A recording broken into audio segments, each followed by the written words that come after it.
Hello my beautiful friends, and welcome back to my home here at the Red Brick House. Today I am sharing with you my monthly progress report. So this is where I update you on my progress on the crafts that I've made during this month, which is May.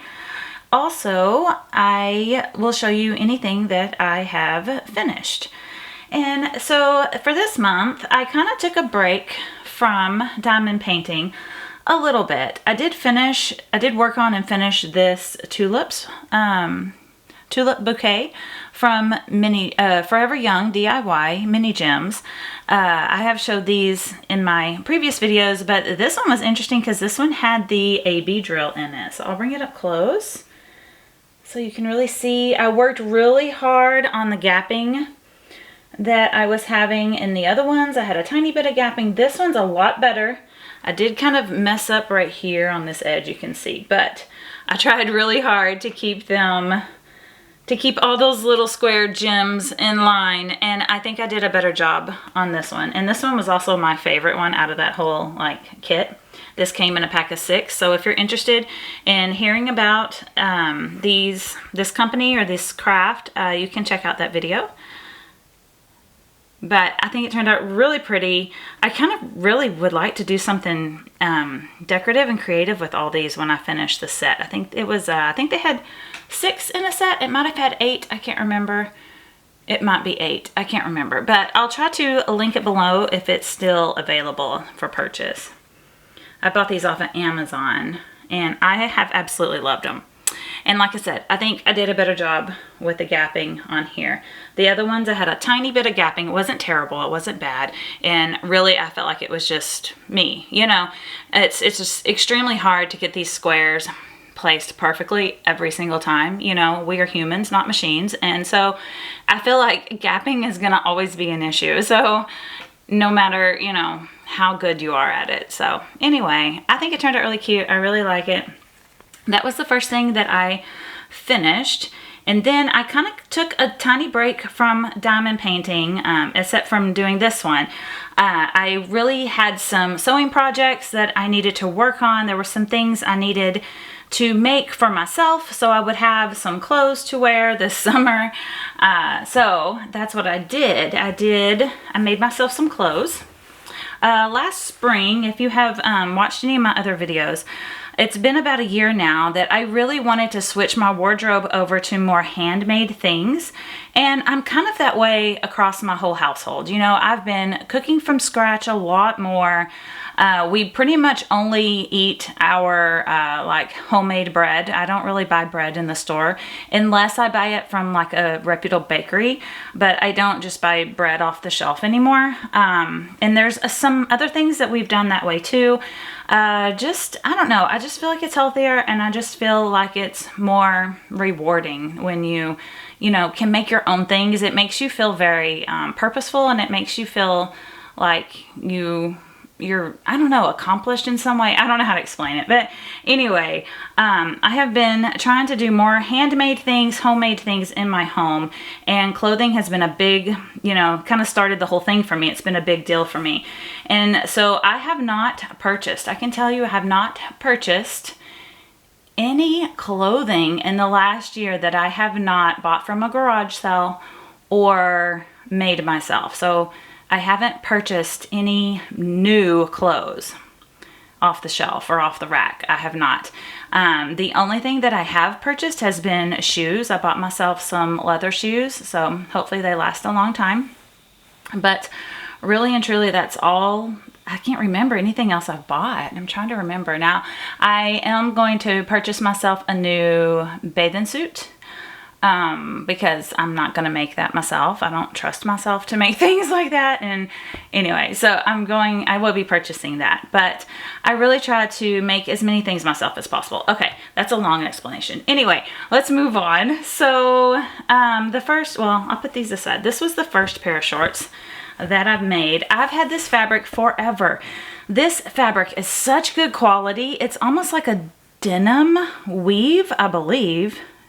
It might not be, but it is very sturdy, very good fabric. My mother used to sew a lot, and that's how I learned to sew, as my mom taught me when I was a little girl. And growing up, I learned to sew, and I'm so glad I did, because now I know how to make these things, or I have the confidence to make these things. But this is such an easy, simple pattern. I have shared it on this channel many times. That's why I didn't really make any videos about making these shorts, because I feel like it'd be kind of repetitive. But all I did was use my favorite shorts pattern, and instead of making pants or capri pants, which I have made before, these are shorts. And like I said, this fabric, oh, I went off the rails there. I'm so sorry. Forgive my ADD brain. My mom had purchased this fabric, and she purchased a bunch of it. I'm not sure what her plan for it was, or if it was on sale or what, but she probably had 10 yards of this fabric. And I have made so many things with it. I tried to gather up all her fabric after she passed away.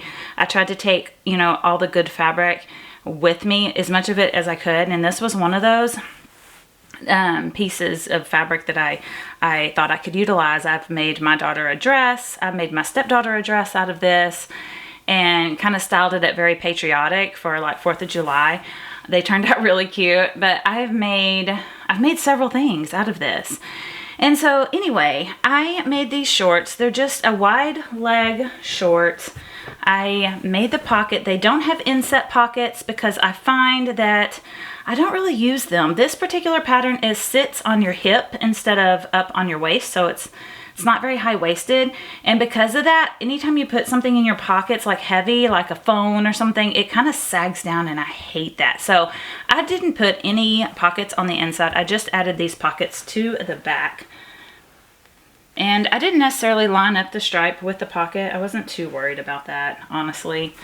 But anyway, they're just an elastic waistband, and that's all there is to it.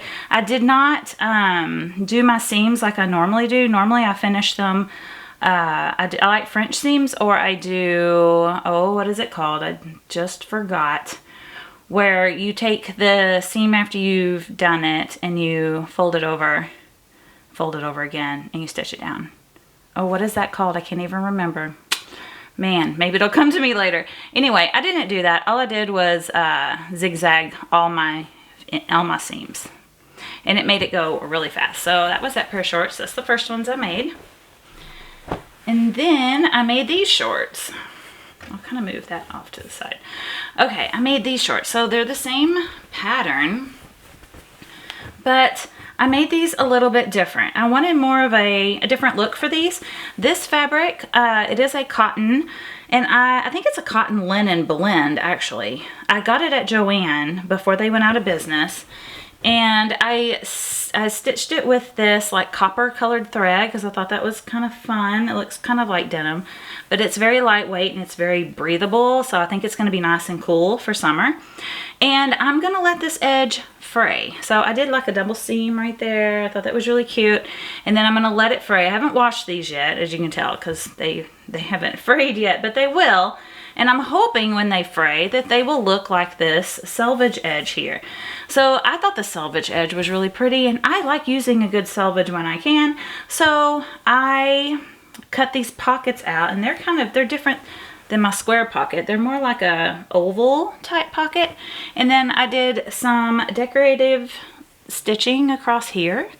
And then I kind of wish I had 2 lines here as well. So I wish I kind of would have done that. I think I would have liked it better, and have a double line of stitching around the pocket. But I just sewed this straight on so that this would fray around here as well. So I hope that's what happens as I use them and as I wash them. You can see the other side. They're just super cute. I thought they were cute. I don't know. I'm pretty happy with them and how they turned out. So yeah, so that's my second pair of shorts for the summer. And then I have had this fabric in my stash for a little while, and I will kind of show you up close. It's so adorable. I bought this at Hobby Lobby, and you can still find it there. They still have it, but I love the mushrooms, all the little woodland animals. Oh my goodness, it's just right up my alley. It's kind of childish, but you know, these are for pajamas. That's what I'm gonna make these out of. I had thought about making curtains. I had thought about a tablecloth, an apron, so many things.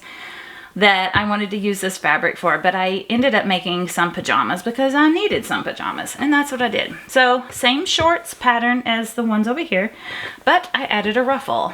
I did a little ruffle, and I also did a different color stitching on here. It's kind of a, I'll bring it in. Whoops. Let me bring it in. There we go. So you can see it's just a cute little ruffle. So these are just really cute little shorts with a ruffle on the bottom. And then those turned out fine. But then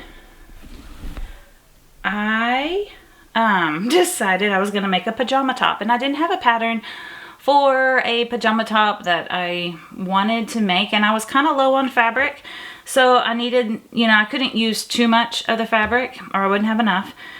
And so I just thought I would make like a, if you can think back in the day when the pillowcase dresses for little girls and stuff was very popular, I thought maybe I could do that for myself. I had done that when my daughter was little. I made her a ton of dresses, like pillowcase type dresses when she was little. So I thought, well, maybe I can just make a pajama top for myself that way.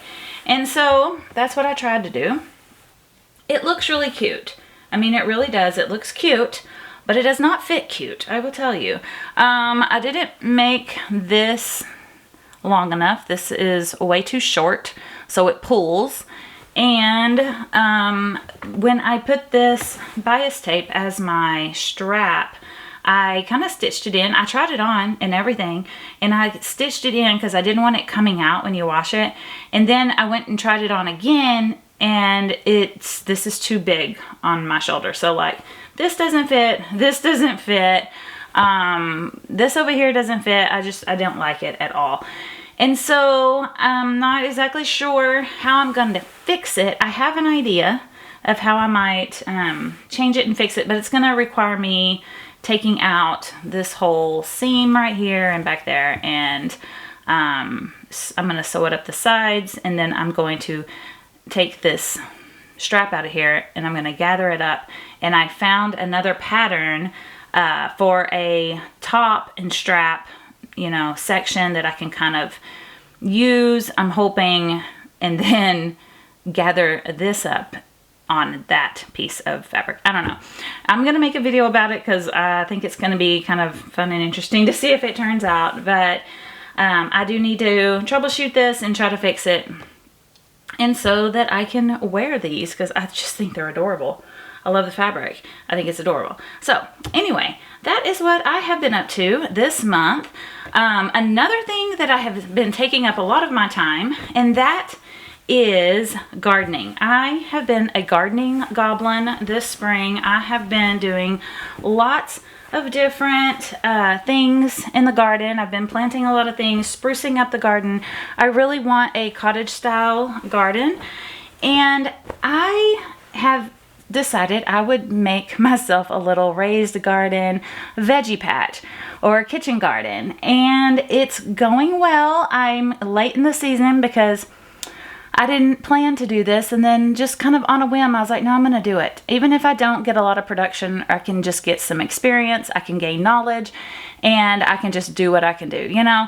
And so that's what I did. I created this cute little garden. Now, I just planted things, and what I could plant it in, I just used things I already had. Really the only thing I purchased for this was a few seeds, and I started everything from seeds. So I have some tomatoes, some squash, I have some beans growing, and I'm trying to get some sweet potatoes to grow some slips, and I just think it'll be a lot of fun. I hope it turns out well, and I hope that I get a few beans off of there or a couple of tomatoes. I'll be happy. And so it's just a start of, you know, something greater, that maybe next year I can expand on this and, you know, make more of a proper raised bed garden. But I've been really enjoying watching all those things, those seedlings come up and watching them grow. It's just so much fun. I also planted some flowers and some herbs around in those pots. They have not come up yet, so I might have to reseed and plant some more. But anyway, that is what I've been up to this month of May. It's been a really productive month. Thankfully, we haven't had any terrible weather. We've had, you know, some stormy weather, but it hasn't been awful. It's really been quite mild for our spring. I cannot complain at all. I know a lot of people have been dealing with, you know, in the U.S. at least, with terrible storms. And I'm just, if you live in one of those areas, I feel for you. I feel for you. But here at the Red Brick House, things have been going quite well. So anyway, that wraps up this video, and I hope to see you in the next one. If you liked this video, please consider subscribing if you're not already, and give this video a thumbs up. It really helps me out, and I just appreciate it so much. Thank you for watching, and I'll see you next time. Bye.